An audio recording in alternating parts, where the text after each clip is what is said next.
The title of this video is Why You Lack Self-Confidence in Meetings. And that might seem a bit odd because you have accomplishments, you've achieved things in business, in your career, in life, and yet when business deals are on the line or you're meeting with your team, it might sometimes feel like something's missing, like there's just something holding you back from saying what you really think, what you really feel. And there's all kinds of consequences for this, right? So the question is why? Well, first, before we dive into the big principle that blocks people from having self-confidence, we first need to understand what is confidence in the first place. What are we even talking about? And the word confidence, the Latin root is confide, which translates to within trust. So in other words, trust within yourself. Trust within yourself what? Trust yourself to perform. It's your trust in your ability to put yourself in a successful result. And so what is it that actually stops you from having trust within yourself for your ability to perform? And the answer boils down to where your orientation is. Now, what I mean by that is when you're thinking about what goals you want to achieve, how you're going to achieve those goals, even after you pursue goals, whether you achieve them or not, how do you reflect and congratulate yourself, praise yourself? What is the orientation that you use for each of these three steps?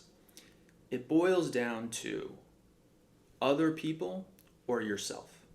So when you're setting goals, do you think about, oh, it'd be so great to win this deal because I'll earn X amount of money and then I can finally achieve this status in life and people will really recognize me as a success. So your success is essentially, what will other people think of me? Or is it based on your own values?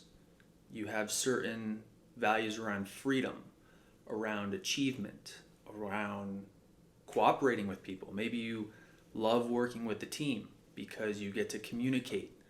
You get a sense of visibility. People see your skills. You get to see their skills. You love that dynamic of shared values.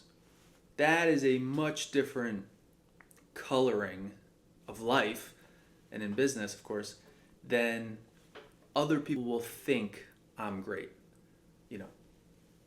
Maybe even boils down to parents, not to get too psychological here, but other people will approve of me. Now, this orientation can exist in how you pursue goals and how you reflect on your pursuits as well. So let's say you do pursue the goals that are personal to you and valuable to you, not just what other people think of you. How do you do it? Do you post marketing content in a way that other people will approve of, or do you post the type of content that you are proud of, right? So again, this orientation of, is it what other people think and that's how I value things, or is it what I think and trusting my judgment? And I'm willing to be wrong, but I'm going to think about this logically and pursue my own values and see where I come out and then reevaluate. Or again, is it, well, I don't really like this social media stuff, this short form content, but this is what people want, and this is what they say I have to do, so I'm just going to force myself to do it. Is that the orientation? Again, very different outcomes in terms of your self-confidence. And we're going to get to what this actually causes in the end, this gap that causes a lot of emotion and self-doubt between these two orientations in a second. But last, I just want to go over the third one, which is how do you reflect on your goals and your pursuit of those goals at the end of the day?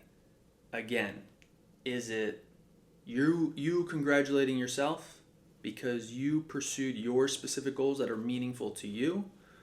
Or is it, did I get the award? Did someone recognize me? Did I get approval from people I see as important? Whether it's your CEO, your board, your team members, whoever, parents. did they recognize me? And then that's my measurement stick for how valuable I am and how much praise I deserve. So what each of these orientations, which are totally opposite, they're bipolar opposites, what they result in is an alignment with yourself where you can feel proud, whether you achieved your values or not, just the pursuit of your values, you can even feel proud of that. That alone will give you a level of self-confidence.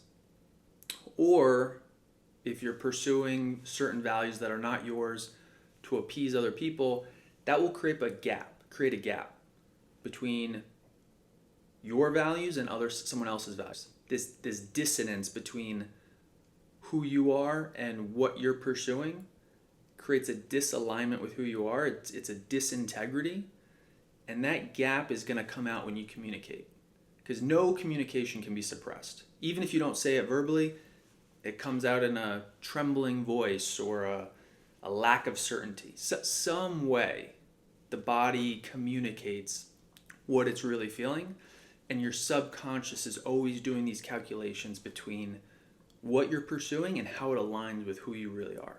Essentially like a lightning-like calculator between external reality and internal reality.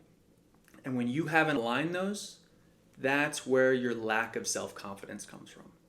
It's essentially your body's mechanism, your mind's way of saying, hey, we're off track. And so there are ways to fix this, but the most important thing to realize is the root cause. And lack of self-confidence boils down to, are you looking for self-esteem, to esteem yourself, or other esteem? And many times people want self-esteem by pursuing other people's values.